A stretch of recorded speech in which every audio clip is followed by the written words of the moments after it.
Сәлеметсіздер ме балалар? Алдыңғы ультрадыбыс датчигінің тақырыбын жалғастырамыз. Бүгін ультрадыбыс датчигі бар роботтың лабиринттен шығуын қарастырамыз. Мысалға, алдарыңда легомен құрастырылған кез келген робот осындай лабиринтте жүр деп елестетіңіздер.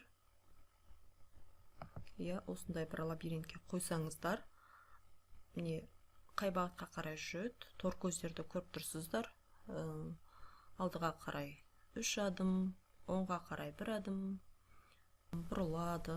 Кедергіге дейін, егер жол бар болса, ол адымды санап жүру арқылы лабиринттен жол тауып шығу мүмкіндігін қарастырамыз. Енді өздеріңіз білесіздер, алдыңғы сабақта біз ультрадыбыс датчигі кедергіні қалай сезетінін айтқанбыз. Ультрадыбыс толқындарын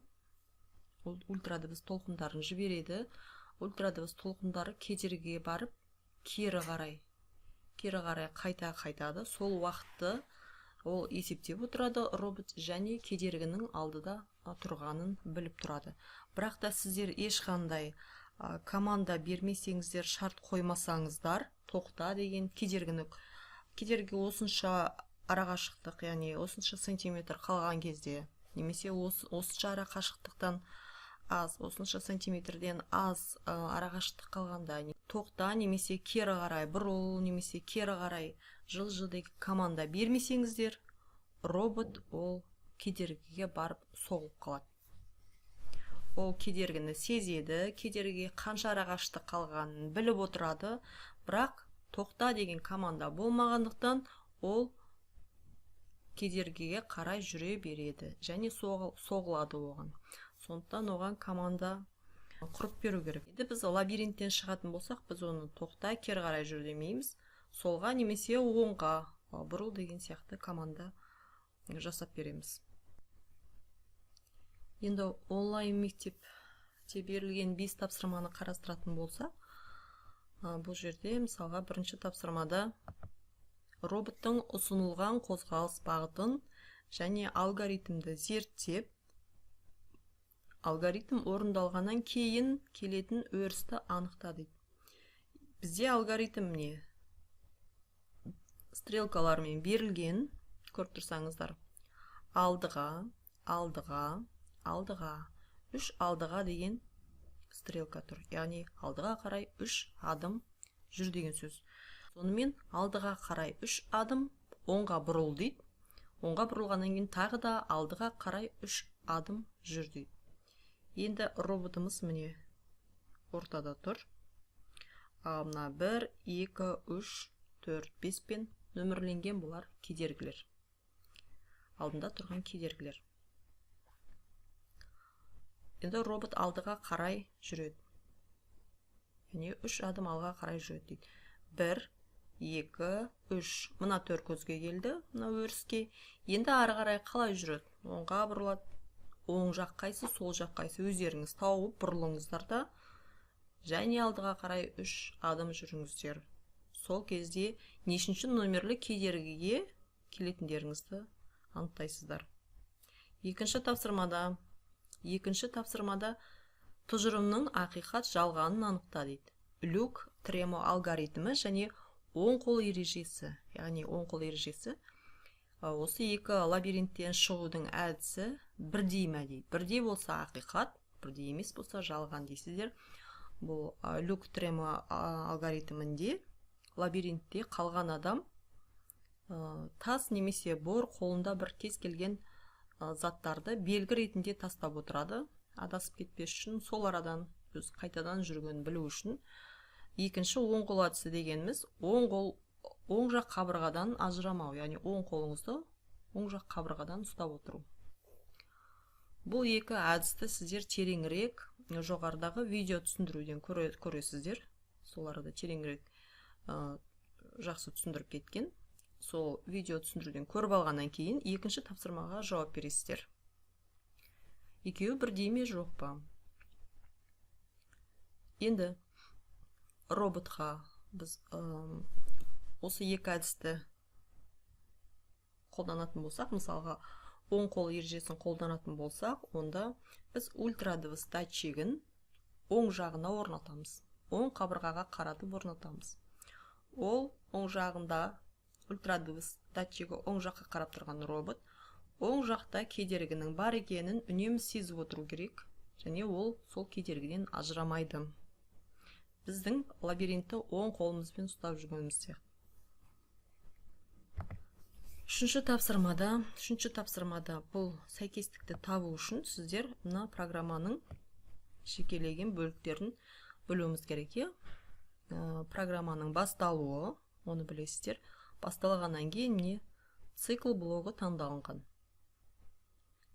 Цикл дегеніміз бір әрекеттің бірнеше рет қайталануы үшін циклдың ішіне салып қоямыз.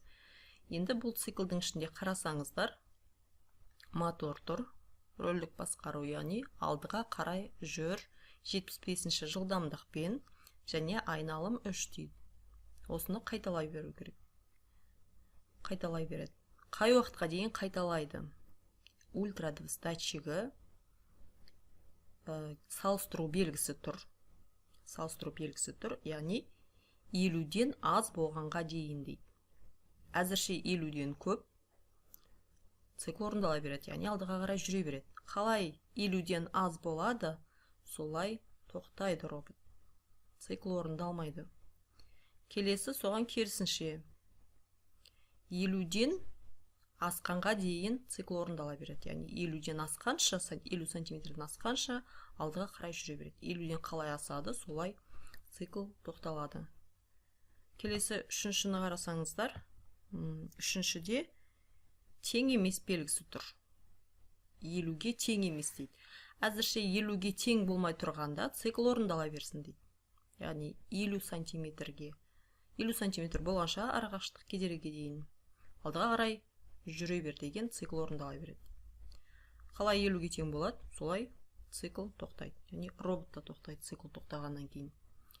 Төртіншіде қарасаңыздар, тор белгісі. Тор белгісі дегеніміз бұл санау. Яғни санақ жасау, айналымды санау.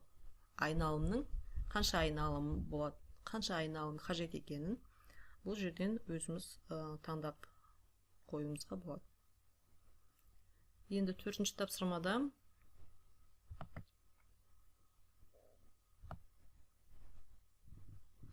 ұсынылған алгоритмді зертте робот 5 нөмірлі өріске өтуі керек дейді. Жаңа бірінші тапсырмада робот кедергіні тапты. Қай өрісте сіздерге алгоритм берілді, сол бойынша тапты. Енді келесі алгоритмде сіздерге 5 нөмірлі өріске, яғни 5 кедергіге бару керек. Бұл жерде ортада тұрған робот 5 нөмірлі кедергіге бару керек. Сіздер мына адымдарды қарайсыздар, дұрыс па жоқ па, қатесін табасыздар не. 5-ке бару үшін алдыға қарай 1, 2, 3 адым жасайсыз дейді. Оңға бұрыласыз дейді. Оңға бұрылғаннан кейін тағы да 3 адым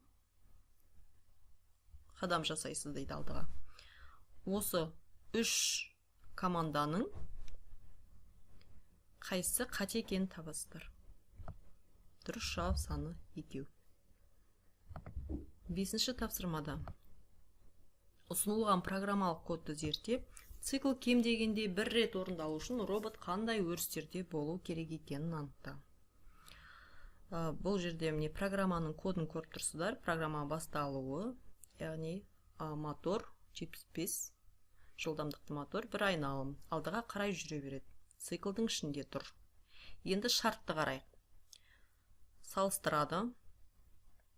20-дан аз болғанға дейін дейді. Әзірше 20-дан көп пе, цикл орындала береді. Қалай 20-дан азаяды, солай цикл тоқтайды. Енді қараңыздар төменде. Бізде кедергі 4. Осы кедергіге дейін робот цикл кем дегенде 1 рет орындалу үшін қай өрістерде тұру керек дейді.